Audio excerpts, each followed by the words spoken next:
If you've never heard of Monster Hunter Stories, I don't blame you. Monster Hunter is one of the biggest gaming franchises in the world, but most people think it's just about hunting giant monsters. And while it is, the Stories games are something completely different. They're full-on turn-based JRPGs where you raise and bond with monsters. Think Pokemon, but inside the Monster Hunter universe with a story that actually has stakes. The third entry drops this week, March 13th, and before you scroll past this, assuming the game's not for you, watch this video first, because I've played the previous games and this one looks like the biggest leap the series has ever taken. So here are 7 things you need to know before it releases.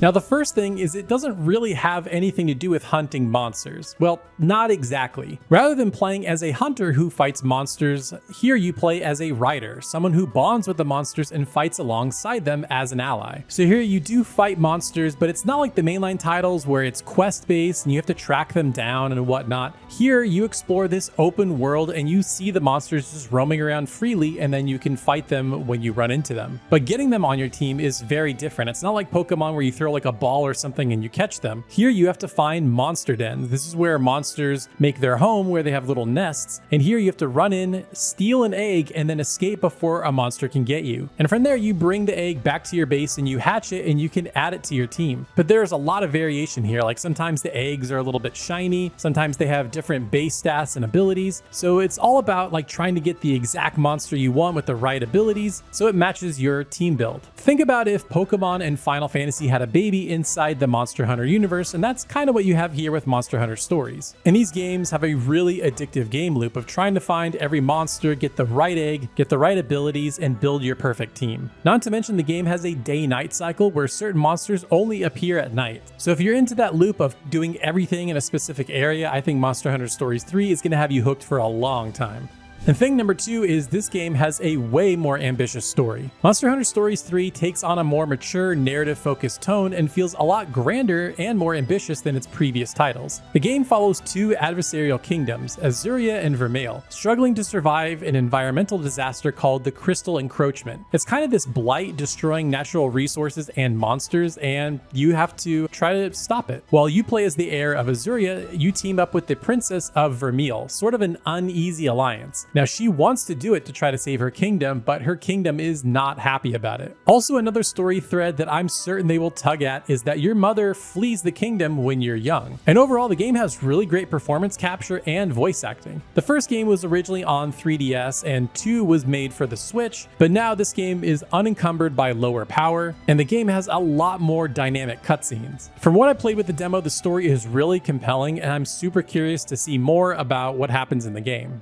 All right, number 3, we have the turn-based combat. Now the combat here, again, is not like the mainline Monster Hunter games where it's real-time action. You have to like sharpen your weapons and set traps and things like that. Here, combat is turn-based and it triggers by running into monsters in the overworld. And your attack and skill types are split into either power, technical, or speed. And this plays out in a sort of rock, paper, scissors-like relationship. And so if you win the duel, you essentially cancel out your opponent's move. Again, very similar to Pokemon with the weakness system, but especially Fire Emblem with its weapon triangle. And Stories 3 has so much variety. There are a ton of different weapons and armor that you can craft. And I would say that's the one main similarity to the mainline Monster Hunter games, where when you defeat monsters, you get parts and then you can take them back to your base to craft different armor and weapons. And what I like about the armor in particular is that it crafts an entire set. You don't need to make individual parts like a helmet and gloves and boots. It's just the full-on set. And they do have layered armor where you can have the stats of one armor but have the visuals of another. I love stuff like that. So if you like that, you can make your character look as cool as possible. And you can also hold up to 3 weapons at any time that you can swap between on the fly without wasting a turn, which I love. They each have different attributes and strengths. And you can also do that with your monsties, as the game calls them. And you can hold up to 6 monsties at a time. And you can also bring a partner with you. So you have another human character that has their own monster that they fight with. So you kind of have your own party, but you only control your main character. You can kind of set behaviors for your monsters, and then your teammates are kind of AI controlled, or the game controls it for you. And I will say, based on the demo, it's always worth experimenting with, different partners you bring in, different weapons, different monsters. It's always good to have a variety because you never know what you're going to run into in the wild. Now, before I move on to the next point, if you're finding this helpful and like these kinds of videos, drop the video a like and consider subscribing. It really does help and lets me know if I should make more videos like this. All right, and number 4, we have 3 new monster types, and these change everything. So the game introduces 3 new monster monster variations. They have feral monsters, hone monsters, and invasive monsters. Now, feral monsters are monsters that are afflicted by blightstone from the crystal encroachment, and these crystals form on specific parts of the different monsters, and you can target them specifically, and some of these monsters can even be dual elements. And that means they can gain a new element or ailment that a normal version of that same monster doesn't have. Now, what's interesting about these versions of the monsters, you can break the crystals to weaken them, but attacking crystals risks a backlash and inflicting an ailment on your party. Think of them as the main environmental threat you clear to unlock new areas in the game. And by defeating a feral monster in a region, this allows you to set up camp and restore that habitat. Next, for invasive monsters, these are empowered monsters that have invaded territories of other monsters, and they're sort of distinguished by these like dark coloration and red eyes. They're extremely aggressive, attack on sight, and fight very differently. Rather than standard attack types, they spend turns building up like bigger, more powerful attacks that can wipe out your entire party. And the interesting wrinkle about these monsters is that you don't defeat them outright like a normal enemy, but you have to make them retreat first by exploiting a specific weakness, which you discover by tracking clues in the environment. So you're kind of playing detective a little bit, which is kind of fun actually. It's an interesting twist. And there was one in the demo, and it was pretty cool and fun to fight. So it'll be really interesting to see how these encounters evolve through the main game. And last, we have hone monsters, and these serve as Vermeil's combat units and are implied to be artificially enhanced. These are essentially the enemy kingdom's engineered weapons, and they're less of an environmental hazard that you'll fight through, at least from what I've seen so far, and more of a story-driven threat tied to the Azuria versus Vermeil conflict. This really just adds lore to the story and makes for more compelling story threads to pull at throughout the game.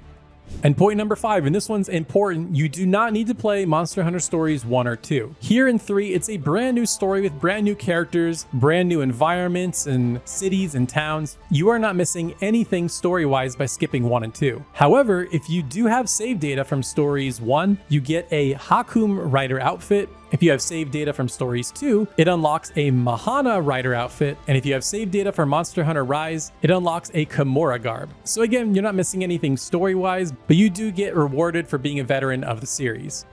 Now, point number 6 is this was built with current gen in mind. The development team spent significant time and research making these locations, including the 3 main areas, Azuria Castle, Shifferden, and Galliad. Monster Hunter Stories 2 didn't look bad by any means, don't get me wrong, especially considering it was a Switch game, but I will admit it didn't run great, like barely hitting 30 frames per second, but it had a nice visual style to it. Just one look at this game and you can tell just how much better it looks and runs. It's way more detailed, it has more effects, the environments are way bigger. I mean, now it's a full-on open world, more detailed animations, and it runs way better. I played the demo on PlayStation 5, and this thing ran like a dream, solid 60 frames per second. My eyes can't really distinguish above 60 frames per second, so it may run even better than that, especially on a Pro. And this is really impressive considering you can ride your monsters by like jumping on them on foot, you can swim, you can fly like at a moment's notice. Overall, it's just a much more visually impressive game. You can just see it on screen right now.